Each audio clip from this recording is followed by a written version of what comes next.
Ladies and gentlemen, welcome to ZJLF at the British Library Piazza. We're delighted to introduce a very interesting session this morning, the Beatles in India, the Rishikesh trip. In this session, we have Ajoy Bose in conversation with Philip Norman. Please ensure your phones are switched off or on a silent mode. And may I also remind that flash photography in this session is not allowed. Wonderful. That's it? Great.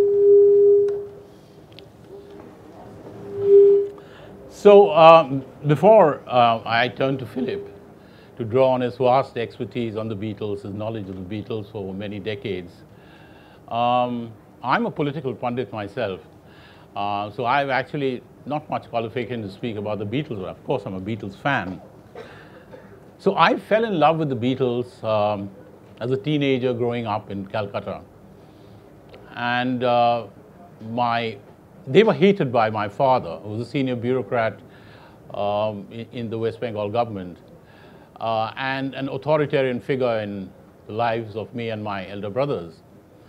And I think that made us love the Beatles much, much more. And my father hated everything about the Beatles. He hated their music because he felt it was just noise. He was appalled by their screaming fans, and mostly detested their mops of hair. And I remember my fiercest fights as a teenager was on the length of hair I could grow, because we wanted to be as close as to the Beatles. And then when they went into drugs, when they went into their psychedelic phase, he got really worried about what influence the Beatles could have on their children. And by the time they came to India, you know, he really was very, very worried. And all of that made us love the Beatles more. I mean, it's really incredible to think that the Beatles, you know, were somebody who, a whole symbol to us as teenagers of revolting against our parents. And my father, I remember, kept on mentioning that how could the British, whom he worked with during the Raj, and he admired for their discipline and their sense of propriety, how could they produce a generation of such weaklings, who let it all hang out, and who had no character, as he said. So, and we were, of course, completely die-hard fans.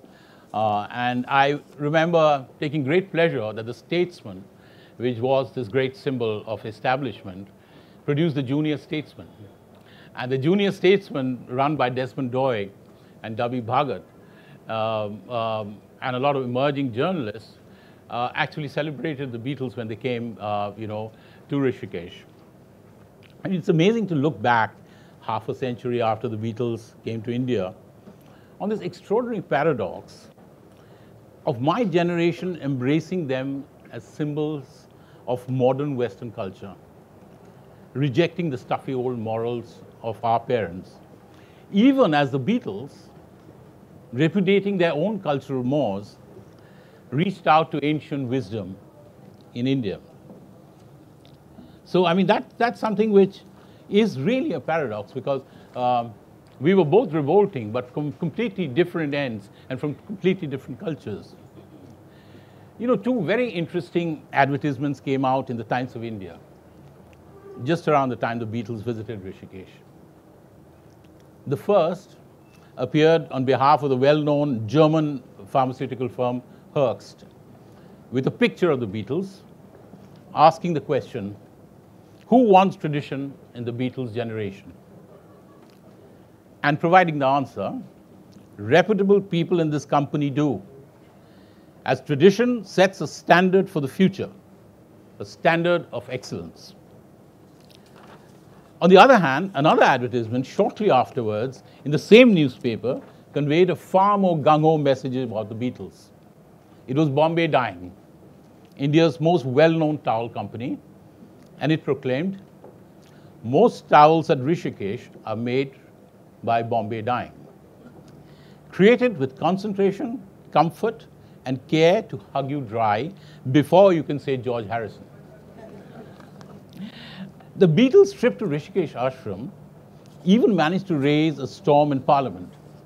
Communist MPs were convinced that the Maharishi was running a spy racket funded by the CIA, and foreign celebrities were his accomplices. Paul McCartney, when he heard about the allegations in Parliament, was very baffled.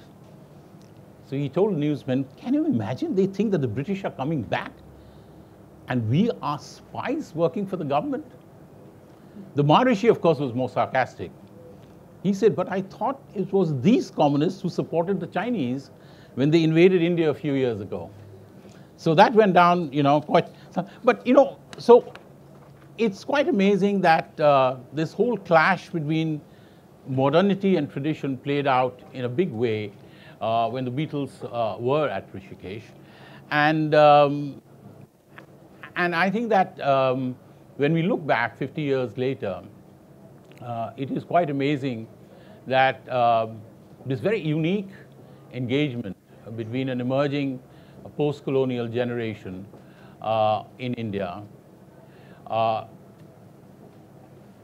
interacting with a post-World War II Western world, which is also changing in its own way. And I think that although a lot has been said about the Beatles, and including their trip to India, I think the story still can be retold. And that's what I plan to do in my new book. I'm getting away from politics and writing on the Beatles and their Rishikesh trip. It'll be published next year, time for the 50th anniversary. But now I turn, of course, to Philip. And I'm going to start with the general question. There was a big surge of popular interest in the West in the 1960s about Eastern mysticism and Indian spirituality that obviously impacted various rock bands of that period. And this obviously played its part in bringing the Beatles to India, which in turn brought Indian religion and culture even closer to a Western audience. Now, how do you view this phenomenon of popular culture in the West? Was the quest for the magical mantra through transcendental meditation by the Beatles and other celebrities in Maharishi's ashram simply an escape from the consumerist society they came from, or did it represent a deeper cultural engagement between the West and the East? Or was it just a rebound to the experiments with drugs and the psychedelic experience by the Beatles and other rock bands of that period? This started out as a completely secular, pragmatic search for a new sound among the British rock bands. They discovered the sitar. They didn't discover India, they didn't discover the background, the history, the culture, the religion, the philosophy. They discovered the instrument. So you have the Rolling Stones, than which no less mystical band could be imagined. Than whom, I beg your pardon. Using a sitar on a song called Mother's Little Helper, which was a satire about American housewives taking amphetamines. You had the Yardbirds. Can you believe there was a band called the Yardbirds? There was. They were the first ones, actually, to use the sitar. So all these pop bands discovered the sitar. Then someone discovered there was something behind the sitar. So in no time, the sitar had dropped its eye and become a star. But what really happened did happen on a philosophical level with the Beatles, which is that when you are young men who have received every kind of adulation, every kind of gratification that it is possible to receive in this world, you start wondering if there's something more. And they started wondering, particularly John Lennon, actually, though strangely enough, the first person to experiment at all with meditation, long before the Maharishi came along, was Paul McCartney, who had a secret girlfriend he used to meet in the Bonham's sale rooms in Chelsea. They would pretend to be bidding for an antique commode while they were actually exchanging hot, sultry looks. She had discovered meditation before because the Maharishi had been coming to London for years and years and years. His face was as familiar a sight on the London Underground almost as the sign saying Bakerloo Line or this way to street. But it so happened that George Harrison's wife read that he was coming to London, and they were in this slight state, particularly George actually, who was the most kind of complicated one of the Beatles, perhaps the most inherently spiritual one of the Beatles. She suggested that they should attend a lecture, I mean, in all mystical surroundings at the London Hilton. This gives you an idea of the Maharishi's rather pragmatic approach to and they all went along. And what this man did was, they had always imagined that meditation meant sitting for 10 years on a bed of nails. The Maharishi said there was a fast track. You could meditate for half an hour a day and still reach absolute spiritual bliss. And that was what happened. And because the Beatles operated in those days, later on there was tremendous division, as you all know, there was something called the group mind. This was actually defined by a psychologist as the group mind. If you are going to withstand the pressure of being a rock band, you really have to become one personality. You have to stick together so close that they can't put a credit card between you. The example of that is when they were traveling around England in a van long before they were famous. The van had no heating, and one day when they were driving through a blizzard, the front windshield broke as well. So terrible cold air and blizzard was blowing in. The only way they could keep warm, they had one bottle of whiskey between them, was to lie on top of each other in the back of the van in a pile. The one underneath would get warm and then go to the top, and the next one down would get... And that's how close they were. And so if one of them grew a moustache, they all grew moustaches. If one of them started meditating, they all started meditating. And so because George was very interested in this, they firstly signed up for the Maharishis, was going to have an induction course in Bangor. And they'd never heard of Bangor. Well, they had actually. They came from Liverpool. But they would never have gone there. They went on this weekend retreat or sort of induction, really, at a teacher training college. I mean, all these surroundings are totally alien to the Beatles, you know, an ordinary train. They went on an ordinary train. The Maharishi thought that the crowds greeting the train were for him. This is really sort of sublime state of mind. Yeah. And then he invited them to his ashram, and they all said they would go. They didn't go for quite a while because lots of other things were happening. They went the following year. And that was what happened. But what happened really, and what the Maharishi did for them, although he did, I mean, a lot of what he told them did stick with them, particularly with George, as we know. But it was the first time they'd had any kind of rest for years. I mean, they had simply been on this dreadful treadmill of making albums, doing concerts, meeting the press, totally exhausting regime, which none really but Liverpudlians would have been tough enough to withstand. And so what the Maharishi gave them really was a very nice spa. Because that is really demystifying it.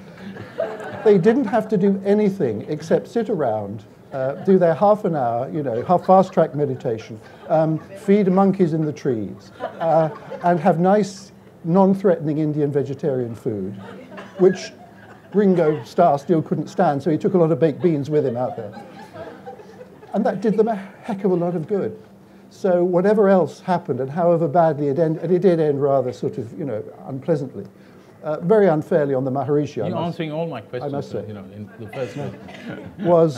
was that they just felt a lot better, you know, and they felt a lot better spiritually, but also very much physically. But, and of course, they also kept on writing songs, so they didn't separate from the world. But tell me, I mean, you know, if you look at the music, and if you look at Indian classical music, and, you know, their experiments with the sitar, and George's sort of tutelage with Ravi Shankar.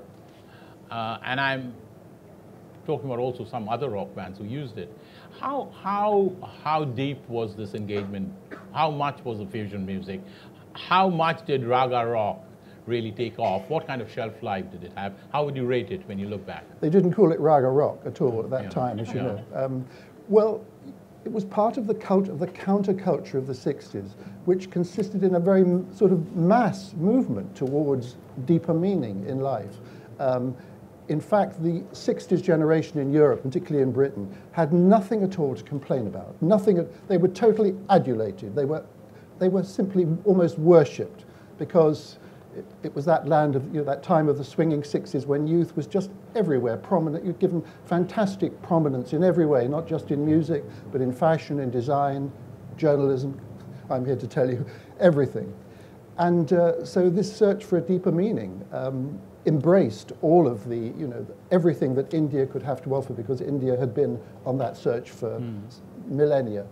And so, yes, lots of others, people started going around, and doing this, and the Radha Krishna Temple Orchestra, who'd been going up and down Oxford Street for years, and people sort of laughing at them, they suddenly made a record for the Beatles Apple Company. And concerts used to start with people dedicating the concert to Shiva. They probably didn't know who Shiva was, but it sounded great, because that was the way to be, mystical, and the so-called beautiful people who wanted life to be, on the same level of sort of all-accepting, all-embracing, non-aggression, as perhaps the Buddhist faith. That absolutely fitted in with all of that. So it became became an accoutrement of the hippie generation. But funnily enough, one of the Beatles, it really stuck, as you know, as we all know, with George Harrison, because George did not ditch the Maharishi after John had written a scurrilous song about him called Sexy Sadie. Right. Very unfair. Well, I mean, that takes to my next question. This complex relationship between the Maharishi and the Beatles. I mean, obviously they were very impressed with him in the beginning. Even the others, I mean, I think they were quite impressed, and whatever they said later about it. How do you see this relationship? I mean, why do you think it really took off in such a big way, and why did it go down, in that very ugly manner? Well, there was a great Hollywood producer who said, luck is where preparation meets opportunity. And it just happened that on that training weekend that they went to in Bangor in North Wales, that was the weekend on which Brian Epstein, their manager, whose relationship with the Beatles was far more than that of a manager. It was like a parent. He loved them as if they were his children.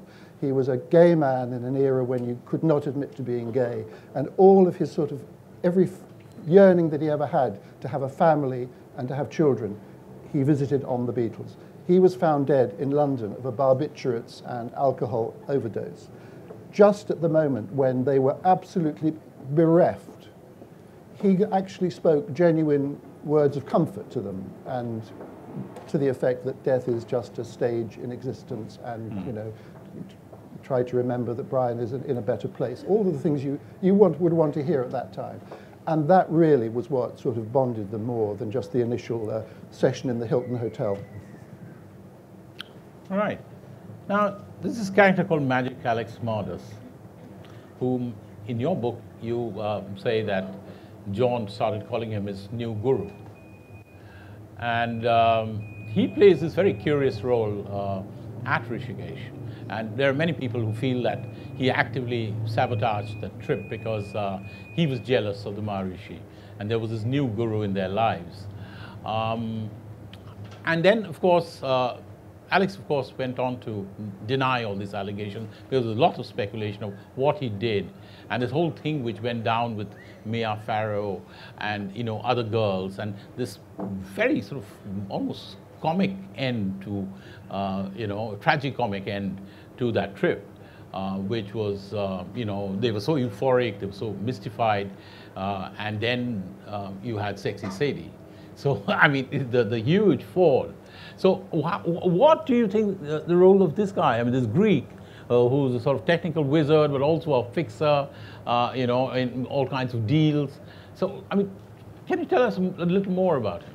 He was related to a high official in the Greek military government at the time, and so could, when they were thinking of buying an island and living on it in a commune, true to the zeitgeist, Magic Alex could get them, to any island off the coast of Greece that they wanted to see.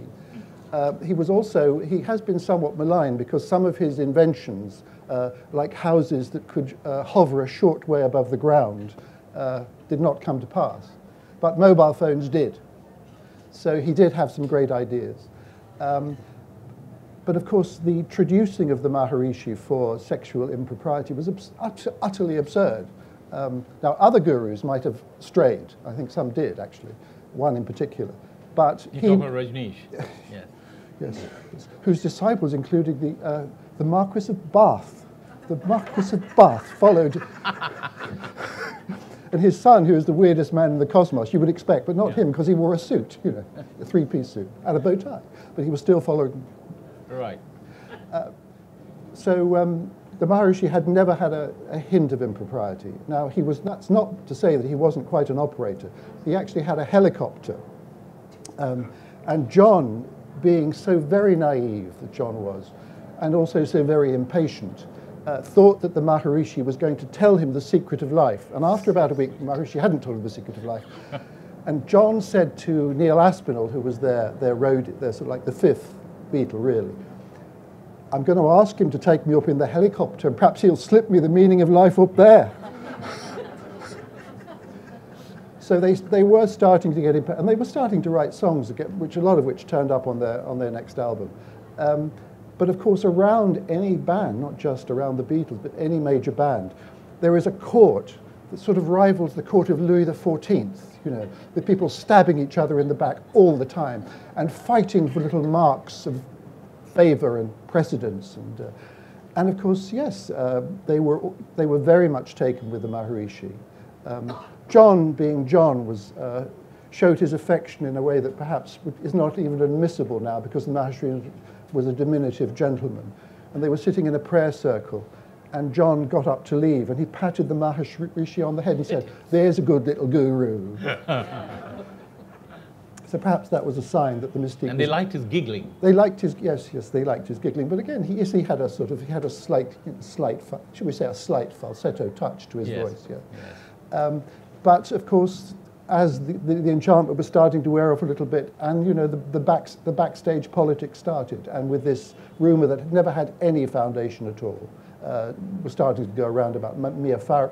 Other people were there, including one of the Beach Boys. Right. Just one of the Beach Boys.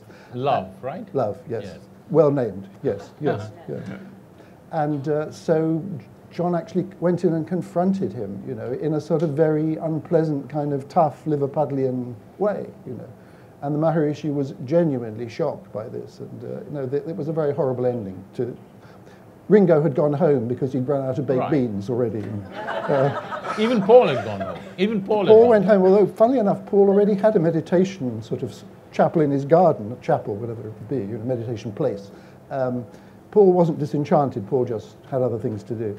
They had already set up they were setting up their corporation called Apple.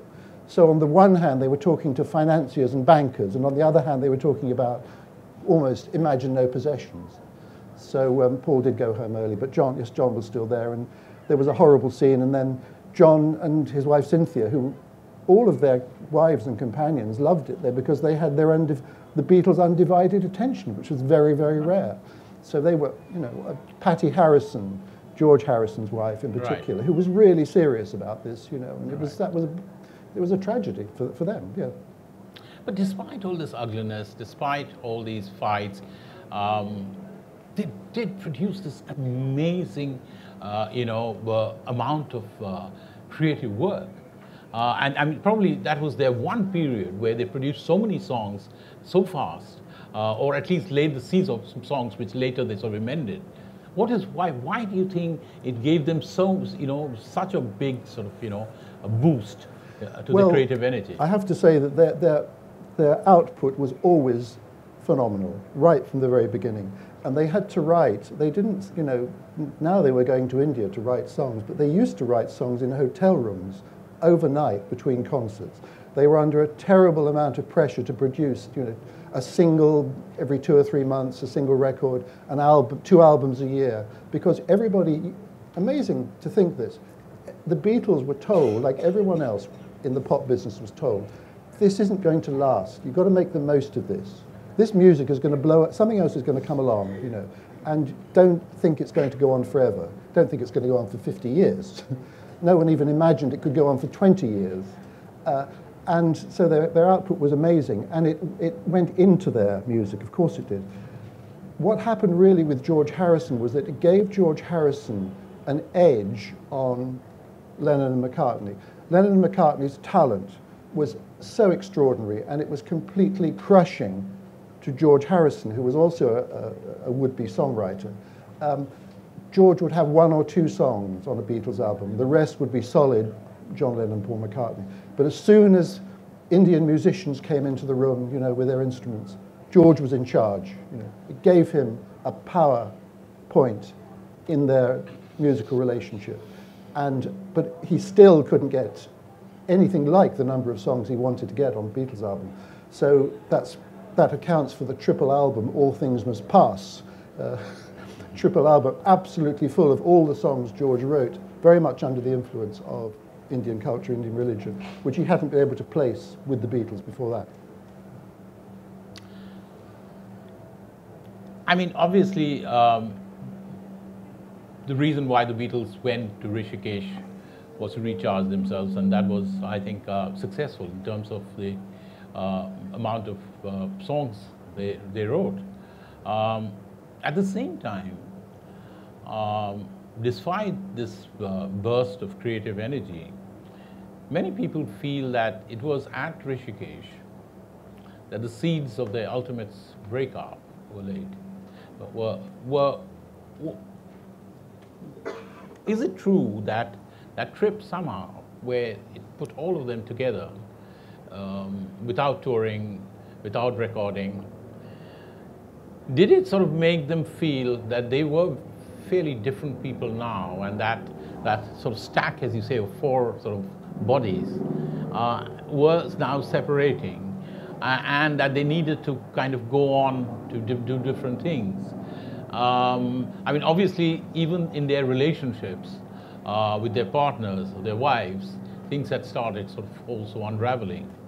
So how do you see this whole Rishikesh trip as a catalyst for their ultimate sort of breakup? No, the catalyst for their breakup was John Lennon, who even by the time they first went to America, and which is when the sort of epic story of the Beatles gets into gear, John was already tired of being in the Beatles and was looking for a way out, and absolutely hated particularly the level of adulation, which meant that they could not, there was no real sound system with monitors in those days. They couldn't hear what they were playing. And nobody else could hear what they were playing because of the screaming, the mindless screaming that went on and on and on all the time.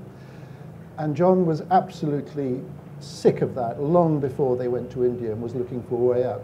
A way out came along in 1966, 2 years before their trip, in the form of a Japanese performance artist named Yoko Ono, who, strictly speaking, in Japan is called Ono Yoko, actually.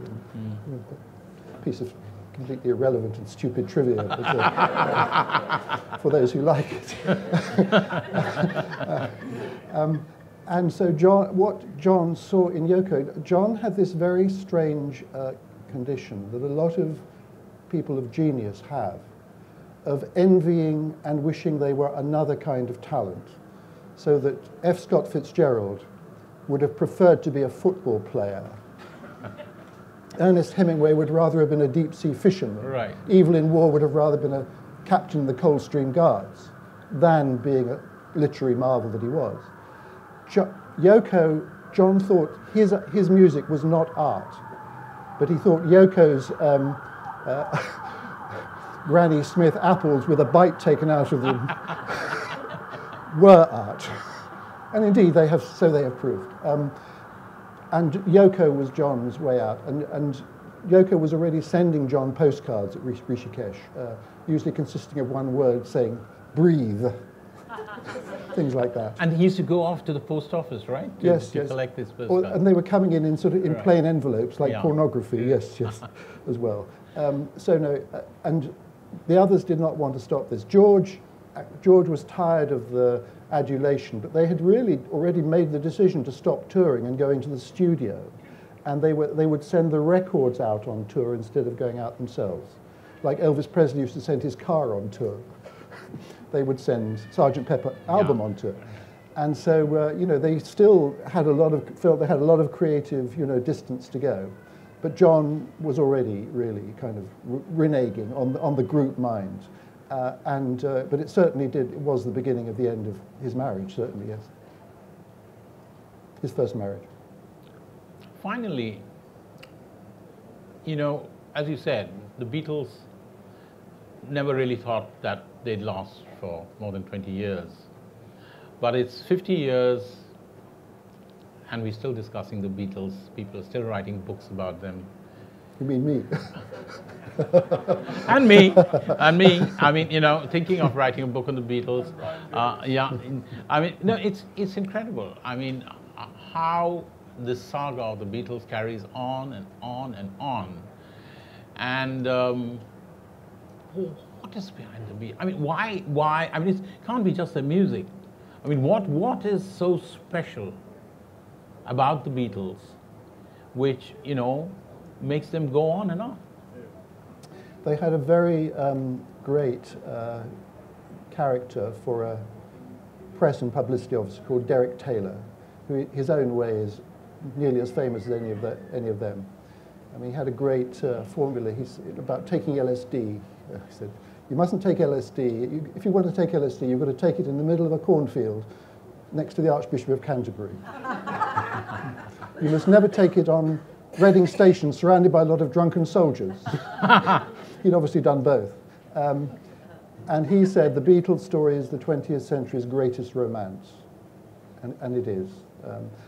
But you also had a confluence of two extraordinary talents, really unique in the annals of songwriting, in that both wrote the words and the music.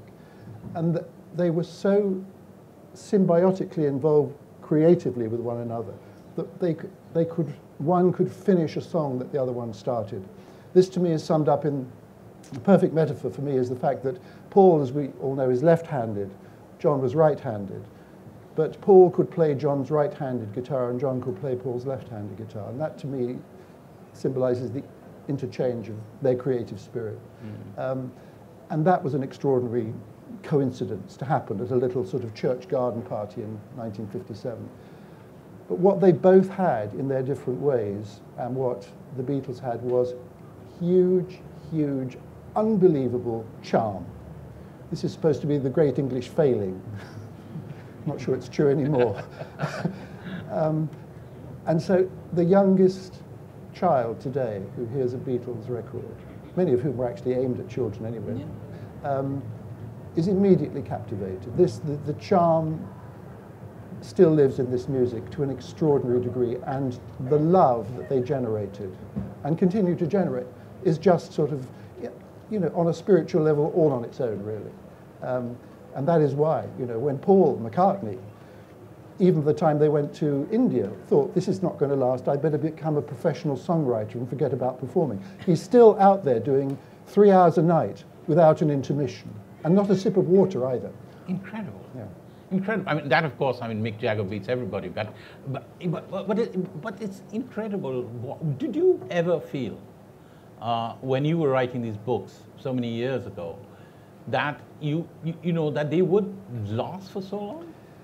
Well, when I started writing my book on the Beatles, which is Shout, I was very much discouraged from doing it by professional colleagues on the Sunday Times, who that was in the late 70s, who said, you're wasting your time. Everybody knows everything there is to know about this story. It's all been told. Of course, it hadn't nearly been told. But I really went around and researching that book, almost kind of embarrassed to say the word Beatles. You know, I'm just doing a book on this popular culture, psychedelia. But then what happened? I left the end of the book open because they all were sort of what we didn't say in those days, but perfectly describes what their state of mind. They were all in denial of having been in the Beatles. because in the end it was a really horrendous experience to be in the Beatles. Everybody thought it must be the most wonderful life, but it wasn't at all. Really horrendous. And they were like people who'd come through a terrible war together, and they were in denial.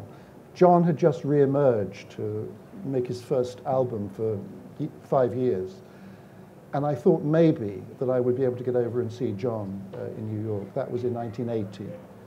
And I literally delivered the manuscript to the publisher when the news came that John had been shot outside the Dakota.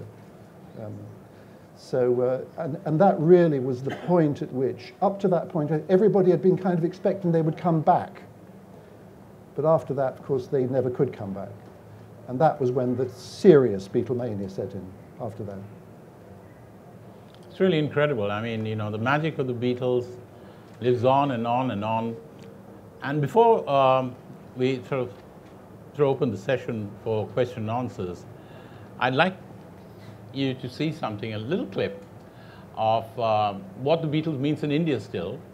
And this is a clip of the Chief Minister, his entire cabinet, and the leader of the opposition of a very small but significant state of Meghalaya in the northeastern part of India. And they're singing a Beatles song at a New Year's Eve party. So just see what the Beatles does to people, to senior politicians.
Jeremy Corbyn had better not try that, had he? So, I mean, we have not much time left for questions. Just about 5-10 minutes. Right. So, okay. No, I think we are ended. So we have 20 minutes for the questions. Yeah. Okay. Great. So, anybody here? Please take the mic.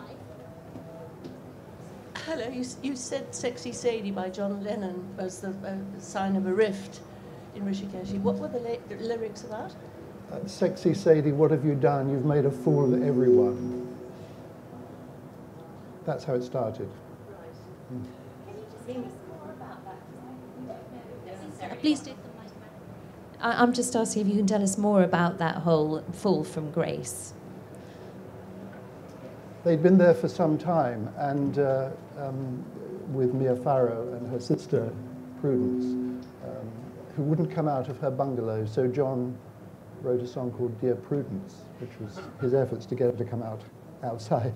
which is terribly. John had such a charming side as well as such a horrid side, and people started to whisper that the Maharishi had made improper advances to a female member of the party, which was assumed to be Prudence, and rather John, because John was very gullible and very naive and believed the last thing anyone had ever said to him, believed that Magic Alex, who was called Alex Mardus, he was what John called his electronics guru. You could have a guru for anything in those days. And so there was a confrontation where John said they were leaving, and Maharishi was completely dumbfounded by this and asked why, and all he would say was, "You know why." So there was no real chance for the Maharishi really to rebut this completely stupid and unlikely scenario. Yes, right outside the perimeter, the world's media were camped outside, and they got out. Yes, of course.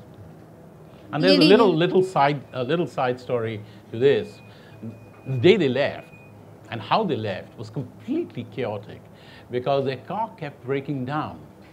And this Alex Mardus said, the guru, that the Marishi, he's jinxed it, he's cursed it. And, the car kept breaking down. And at one point, they were left in this, countryside, Indian countryside, completely remote. Trying to get a lift. Yes. Trying to get a lift. So that looks like John Lennon. No, keep going, it's a lunatic, no. I think the lady... Thank you, it's been fascinating. I'm so sorry that because of train problems, arrived late. One point I think that's relevant is that after John Lennon's death, the other three Beatles all returned to the Maharishi. Ringo Starr and George Harrison performed for the Natural Law Party, and separately, sometime later, Stella McCartney was taken by her father, Paul, to see the Maharishi. They had a meeting that was, my source for the McCartney-Maharishi meeting is an impeccable source, one of the Maharishi's top people. And it was a cordial meeting and substantial, and Paul wanted to work for the Maharishi. And to my amazement, this top aide of the Maharishi said that Maharishi wouldn't accept him to work. I was absolutely gobsmacked, but my source is impeccable. Yes, because, again, I'm telling you what you know, I'm sure, but the Transcendental Meditation Group then sort of produced the Natural Law Party. George Harrison worked terribly hard, and gave concerts in their aid. The Transcendental Meditation movement also bought the old stately home of the Earl of Rosebery, and they taught people to fly. They had mattresses around the rooms, and apparently... Including a physics Nobel laureate. Yes, yes. And they floated a party, right? Much else. They floated a party. Yeah, yes. they floated a party. They learned to float, yes. Yeah, so, yeah. Yes. And George, was very much committed to that. And McCartney never, ever said anything bad. I can't understand why he would get that response. He never said anything bad against the Maharishi or the movement at all. Yes. I mean, there is some more information, but I think it's beyond the scope of this. But if either or both of you are interested, there is more information about the breakup. Okay, great. I asked. Anybody else wants to ask a question, please? Okay.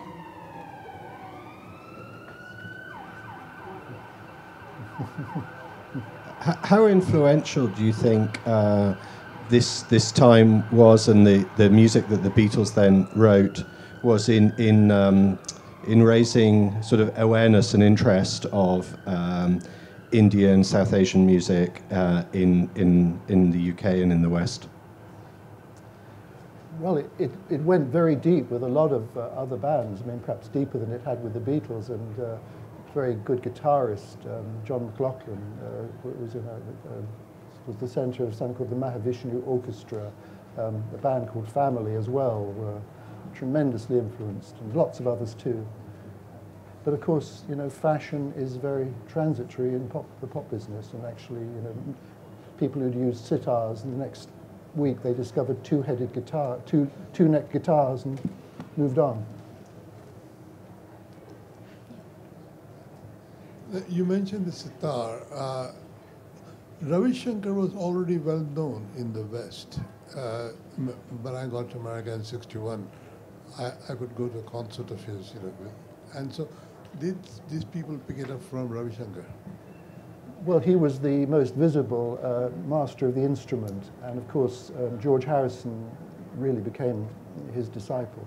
And a lot of people wanted to like Indian music without necessarily understanding it. Ravi Shankar gave a concert at the Royal Albert Hall sometime afterwards. He spent a few minutes at the beginning tuning up and got a huge round of applause.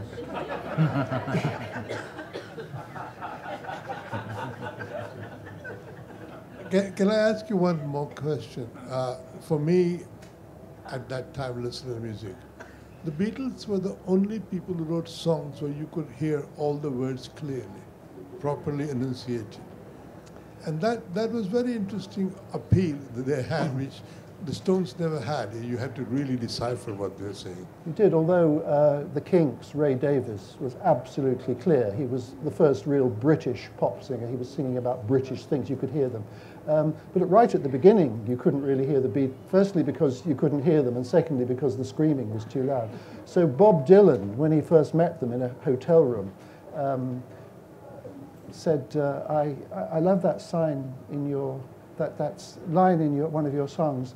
It's such a feeling, I get high, I get high, I get high. What are you talking about? He said, I can't hide, I can't hide, I can't hide.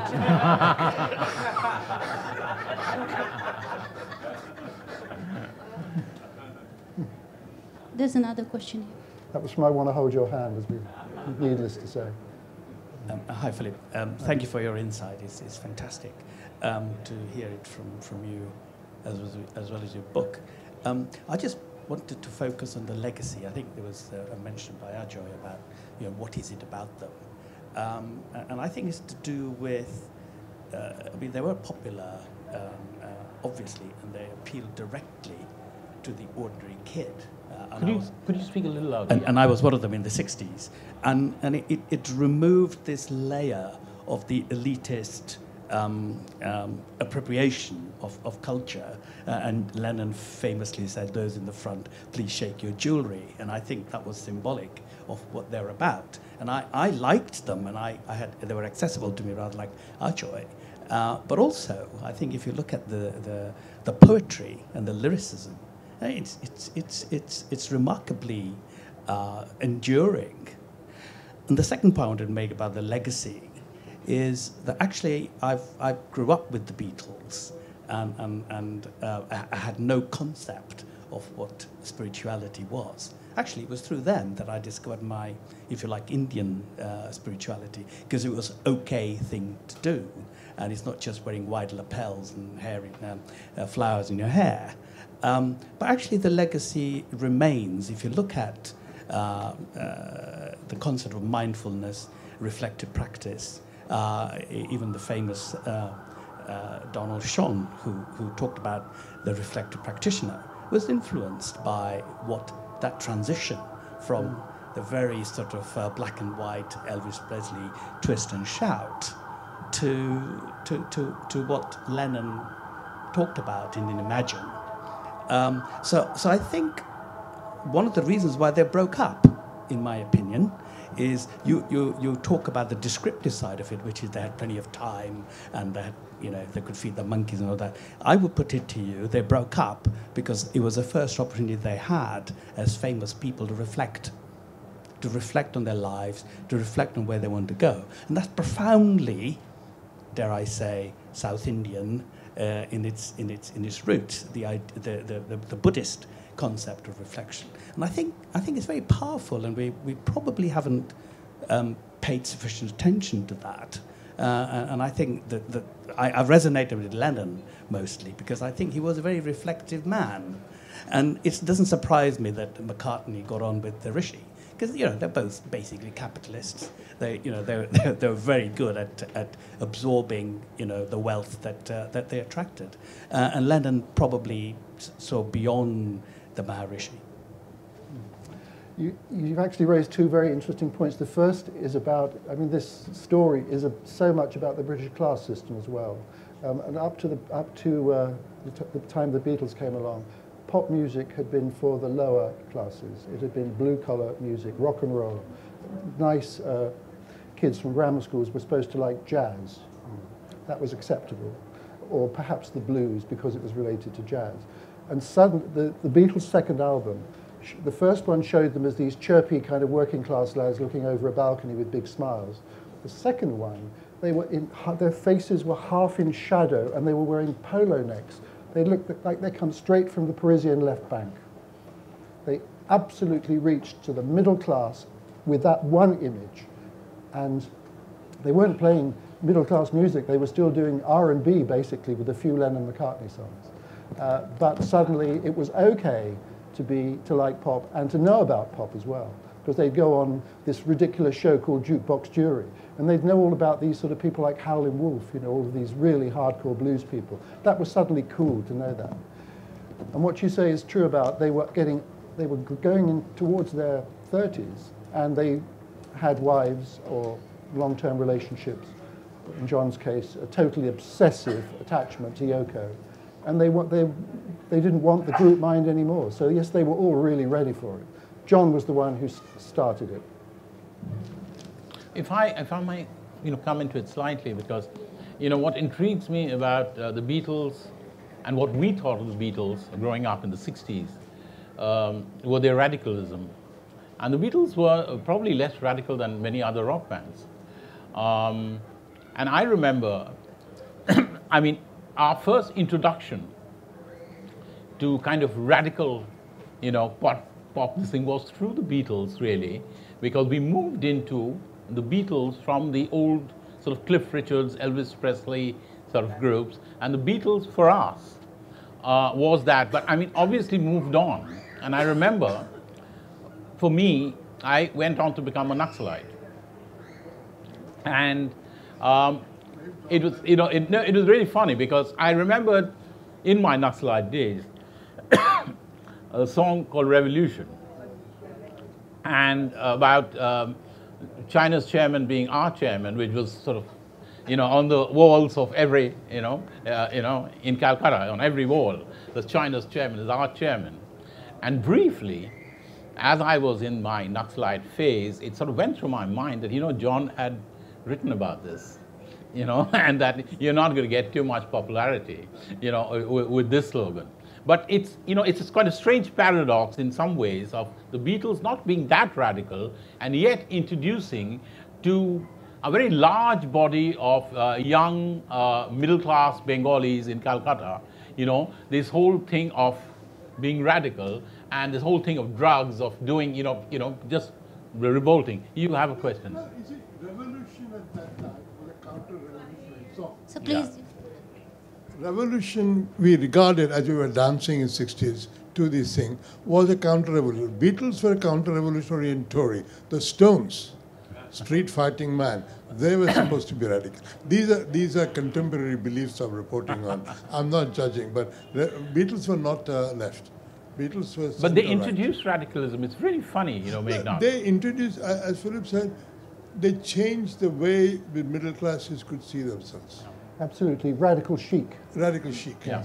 But they were not politically, I'm the Taxman is a song, which is very, very kind of against taxation and things like that. So they were right-wing. They were not left-wing. Just, you mentioned the Stones. Of course, one of the great sort of double myths of this era is that the Stones were these wicked, the Antichrist. Yeah. And the Beatles were these cuddly, lovely mop tops. Exactly. Wouldn't hurt a fly. The Stones were middle-class blokes who had just wanted to play the blues. They were turned into anti-Beatles by their manager, who realized the Beatles was getting a bit sort of safe, and so that there should be some anti-Beatles. And that was how the Stones started. The Beatles' history, particularly in Hamburg, could not have been more sleazy and had more skeletons in their cupboards, which all was wonderfully airbrushed away as soon as they appeared with their little haircuts and their little suits and their left, And it was completely swallowed. Both of these myths were swallowed. And also that they so polarized the pop audience. You could only be Beatles or you could be Stone. You couldn't be both. They were completely bound up with each other. They used to collude with each other about when they released their records so that one wouldn't spoil the other's chances. They used to play in secret on each other's records. They were really good friends, and they were all supposed to be daggers drawn foes. Lena, yeah. Hi. I'd love to ask whether, was there any pattern to their songs? Were their songs based on how they were feeling or life situations? And were there any songs that came out of this stint they had in Rishikesh? Yes, a lot of songs that came onto the double album, the White Album, which is generally thought to be a bit of a mishmash. It has some wonderful stuff on it. But in general, it came out of observation. Now, John didn't do anything except stay at home, really. And so John's masterpiece is A Day in the Life, which is really his de profundis. It's his Oscar Wilde, moment. And is brilliant and still makes the hairs on your neck stand up. It's so haunting, so lonely. But it would not be the song it is without a little bit in the middle that Paul had in a drawer, which is all sort of chirpy about catching a bus. So that lovely little bit of sunshine in the middle is what actually, the song would be nothing without it. Nothing like what it is without it. I think we can have one last question here before we end. Could you amplify George Harrison's unique contribution amongst the four of them? I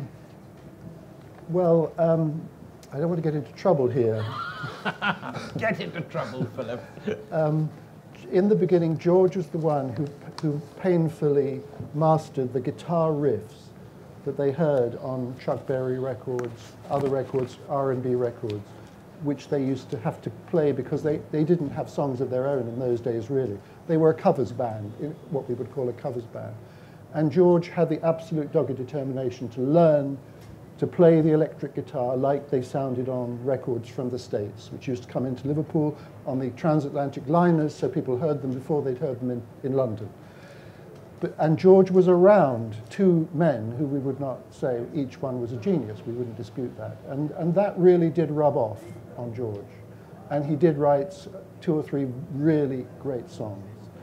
And he produced this triple album, which he called All Things Must Pass, which was supposed to have a spiritual dimension, because Maharishi had virtually said that. But actually, he also said in another context that he felt like he was suffering from a severe dose of constipation. Because all of these songs had been trapped inside him, and suddenly he could let them out. I'm sorry, I overstepped the mark there. A spiritual laxative, if you like. I said I would get into trouble here. But when he was doing, after that triple album, he never really hit those heights again, and those were songs written when he was around Lennon and McCartney, essentially. And he used to give concerts, all credit to him, in aid of the Natural Law Party, and even tour, give the proceeds to the Natural Law Party, and they were not well received, the tours, at all. So it was a bit of a creative decline, and he went into other directions as well. He didn't just make records for the rest of his life. Unfortunately, short life. Okay. Now you've mentioned him, that's enough. Well, Ringo was particularly in this very, very unreal, hermetically sealed existence, where they didn't know what city they were in often. All they knew was this wall of screams. It was defined by one of their roadies as one more city, one more concert, one more run for your life. That was every single day. Ringo was like a bit of Liverpool. He just was normality, and he had a natural kind of, charm and sweetness. And someone else said, the man who made their first two films, Walter Shenson, there was absolutely perfect equation in this band. There was the pretty one, there was the clever one, there was the shy one, and there was the adorable runt of the litter. Great. Thank you very much, ladies and gentlemen. We wish to thank Ajoy Bose and Film Norman for this wonderful, entertaining and enlightening conversation.